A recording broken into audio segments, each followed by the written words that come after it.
Hey guys, Kakarot197 again with another question of the week. I had to skip last week's episode because I was running a bit behind schedule, so to get back on schedule, I decided I'll skip one question of the week. But now we're back on track, and today I will be answering two questions relating to the gym. One, what's the best gym during the 1 Year War? And two, when did Federation mass production machines, gyms, get better than the Gundam, the original one? So the first question was asked by Astray Noir. What is the best gym in the 1 Year War and why? And my answer to this question would depend on whether we're talking on the ground or in space. So on the ground, I would say it's definitely the Gym Striker. While that thing is mostly known as a close combat mobile suit with its beam spear with two beam sabers slash beam scythe when it folds, despite that weapon, there's nothing stopping it from using a bazooka or even something like a beam rifle.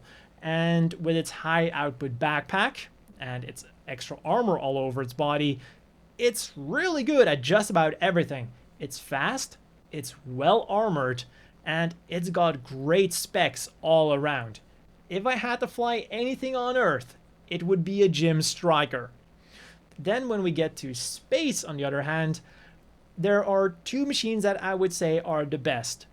Pure spec-wise, it's the Gym Sniper 2. Again, kind of the same thing as with the Gym Striker. It's got a high performance backpack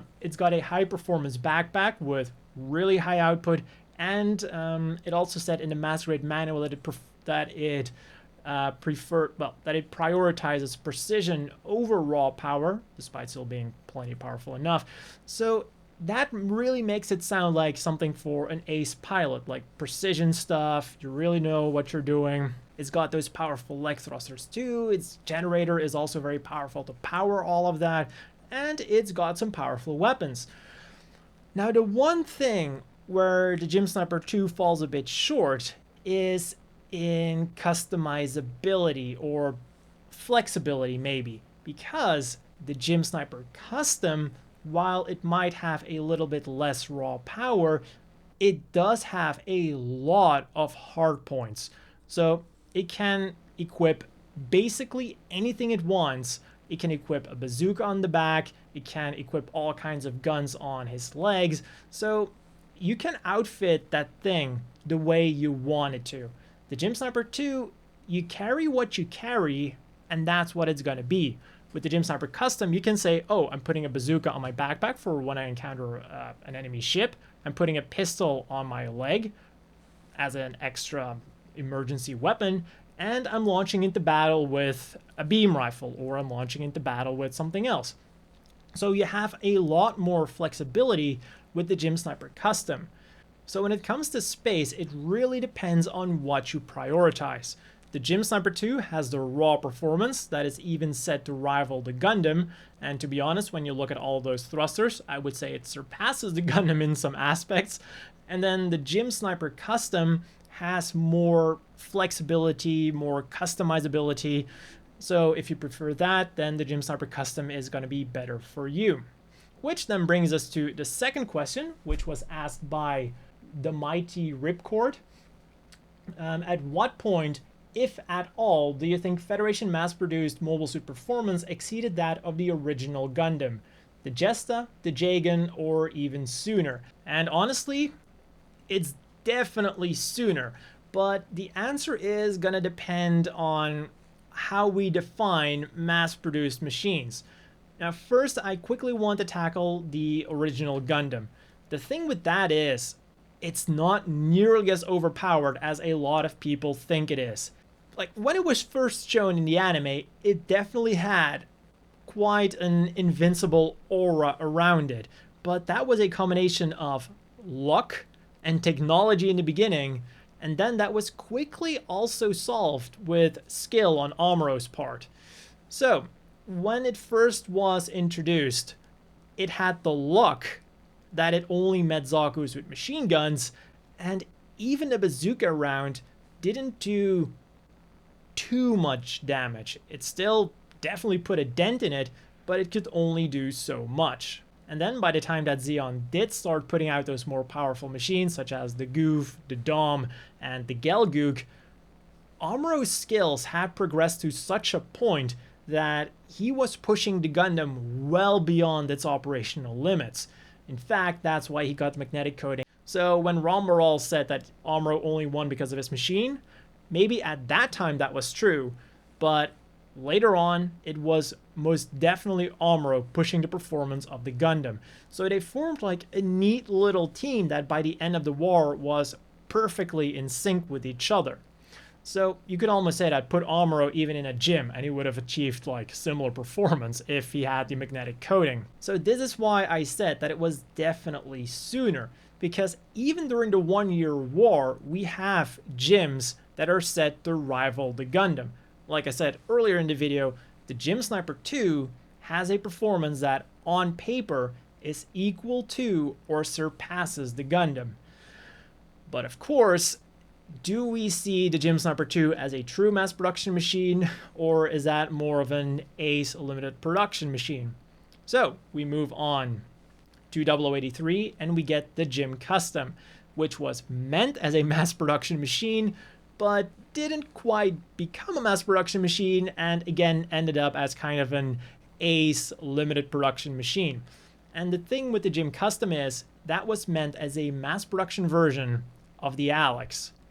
And I think that because of that, and looking at its performance in 0083, the Gym Custom is definitely equal to, or maybe even slightly better than the RX-78-2, because we see a single Gym Custom keeping up with the GPO-1 during a mock battle pretty damn well.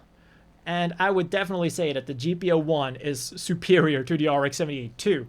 Meaning that the Gym Custom would be superior to the RX-78-2. But again, is it a true mass production machine? So we go another step further to the Gym Quell, which was a mass-produced unit for the Federation's Special Task Force, the Titans. So again, are we calling that a true mass production unit or not? But one thing is for sure, it was slightly better than Gym Custom. It did cut some corners in certain aspects, but it also had other technological advantages that overall made it a superior machine. And now we get to a part that feels a bit weird for me to say, but the Gym Quell was eventually phased out in favor of the Gym 2. Which would mean that the answer to this question is the Gym 2 is a superior unit to the RX-78-2. And it just feels kind of weird to say, because in Zeta Gundam, the Gym 2 was getting kicked around. And it was treated as this horribly outdated unit from the 1-year war almost. And even like when you look at source material, it'll say that the Gym 2 is only a slight upgrade of the original Gym. But when you look at the numbers, the Gym 2 isn't really all that bad. So we kind of get this retcon disconnect, because when you only look at the original Gundam series and Zeta Gundam, I don't think I would have ever said that the Gym 2 is definitely superior to the RX-78-2. But when you look at those newer mobile suits that have been retconned as predecessors to the Gym 2, the Gym Custom with its magnetic coating, the Gym Quell with its new arm frame that became the predecessor to the movable frame technology, all signs seem to point at the Gym 2 then being superior to them, therefore being superior to the Gundam. And when you look at the other mobile suits that are set to be equal to the Gym 2, it again points to that direction. The Gym 2 is set to be equal to the Garibaldi Beta and the Hyzak. And the Hyzak, during some scenes, seems to be capable of holding its own against the Gundam Mark II.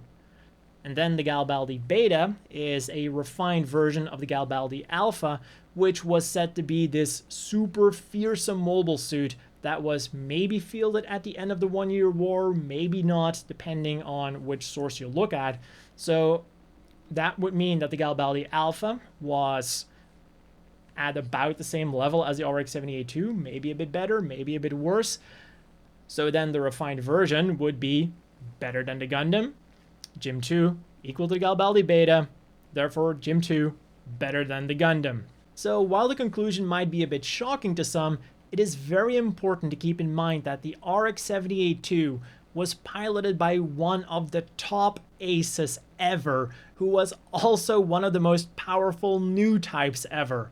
And the Gym 2, by the time of the Grips War, was already getting a bit outdated.